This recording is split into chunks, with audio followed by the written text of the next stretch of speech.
বাংলাদেশের জাতীয় নির্বাচন নিয়ে গভীর আগ্রহ প্রকাশ করেছেন নরওয়ের রাষ্ট্রদূত ও ইউনেস্কোর প্রতিনিধি। তারা বলেন, একটি সুযোগ তৈরি হয়েছে অবাধ ও সুষ্ঠু ভোটের। এই উন্নয়নের দিকে সজাগ দৃষ্টি রাখছেন তারা। ঢাকা বিশ্ববিদ্যালয়ের লেকচার থিয়েটারে political and policy science research foundation PPSRF আয়োজন করে নির্বাচনে শুদ্ধতা নিয়ে সেমিনার। আয়োজনে বিভিন্ন দেশের কূটনীতিক, গবেষক ও শিক্ষকরা অংশ নেন, কথা বলেন নির্বাচনে বিভিন্ন মাধ্যমে ছড়ানো ভুল তথ্য নিয়ে।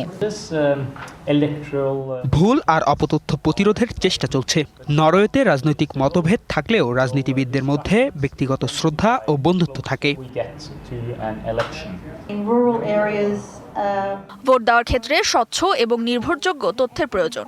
সামাজিক যোগাযোগ মাধ্যমে সবসময় সঠিক তথ্য থাকে না, তাই চোখ কান খোলা রাখা প্রয়োজন।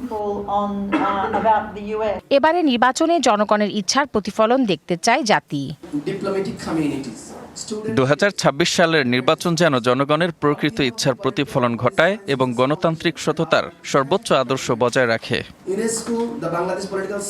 অনলাইনে যুক্ত হয়ে শ্রীলঙ্কা, নেপাল সহ দেশ বিদেশের বিশেষজ্ঞরা বক্তব্য রাখেন। Tahsina Jesy, DBC news, Dhaka.